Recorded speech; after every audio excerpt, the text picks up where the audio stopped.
Talking to the head man, Frank Rocco, here on the Lynchburg Garage Door pregame show. Always a privilege, I'm assuming, to be practicing on Thanksgiving.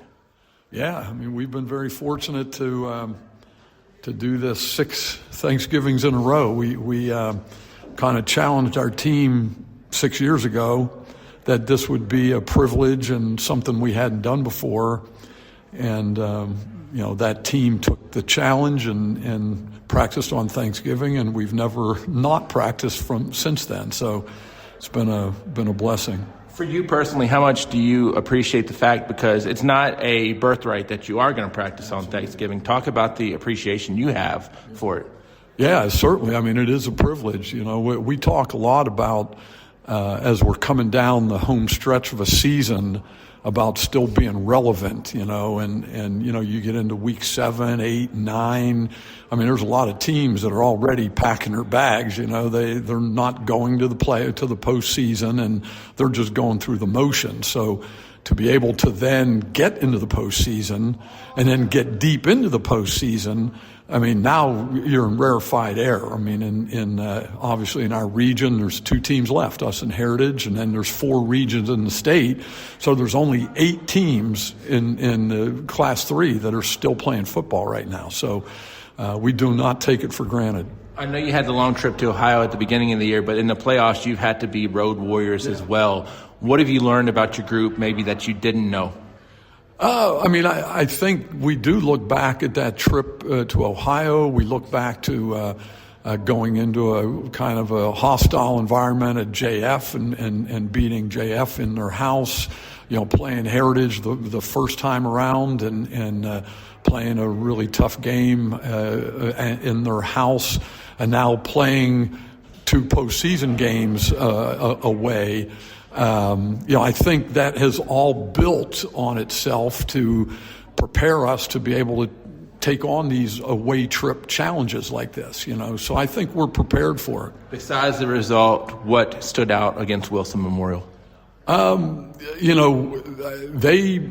had a very good game plan against us and came out and tried to control the ball and just take little pieces of yardage each play, and they marched the ball on like a 20 play drive, and we bowed up, forced them to kick a field goal, and they went up on us 3-0, but then they didn't score another point the rest of the game. So very easily we could have, they drove the ball down the field on us, 20 play drive, and kind of got frustrated and tried to make changes or whatever, but we stuck with our guns and the kids really responded to maybe a couple tweaks here and there that adjusted to some of the things they were doing. But to be able to bow up there and then flip around on offense, and then they're a very good defensive team too. We played very well on offense. So really probably as good of a team game as we've played all year. Have you seen any body, person, or group transform as we get in? Because the playoffs is a second season. Yeah. Has anybody's brain flipped, you feel like? I want to say, the latter part of the season, coming down the home stretch, there was a degree of just holding on, trying to get to the finish line. We were dealing with a lot of injuries, probably week 6 through 9 and 10. So we had some young kids, inexperienced kids playing, and they did a great job of holding, batting down the hatches and just holding on. But we've pretty much gotten everybody back now, and we're pretty healthy. So we have 3 or 4 guys back that didn't play the first time against Heritage. They've been playing now through all the playoff games and performing well. So, we feel like we're as close to full strength now as we have been all year long. Besides the result against Heritage the first time, what needs to be different this time? Yeah, we played a really sloppy game. The kicking game, we were not very good at all. There were a couple miscues that were very costly that were executed by some of these backup guys that were forced into duty because of injury, and then just too many penalties. That was a major impact in the game as well. So a lot of things to clean up after every game anyway. How much do you guys remember that one?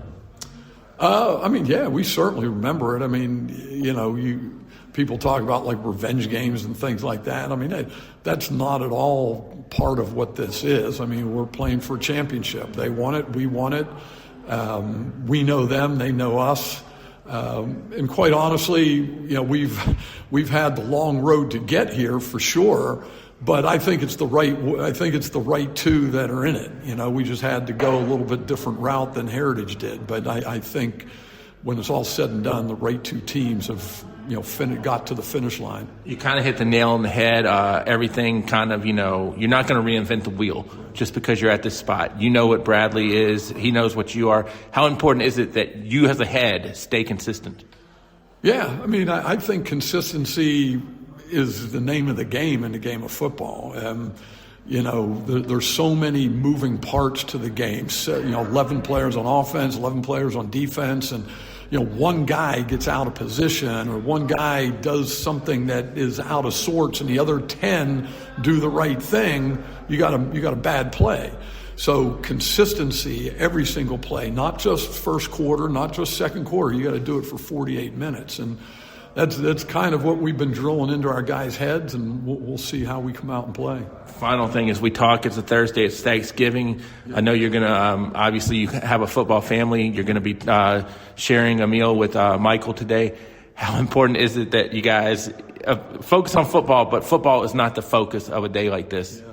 I mean, we started our day today, our Thursday morning practice on Thanksgiving in a time of devotion. We had a brief devotion and then went around the room and kind of shared what we're all thankful for, not just necessarily football-wise, but, overall. And had a lot of guys stand up and, really share their hearts. And so, football aside, this is a time to be thankful. And I know I am. I'm thankful for our team. I'm thankful for the privilege of being able to coach at LCA and be able to play in another region championship game. You don't take them for granted.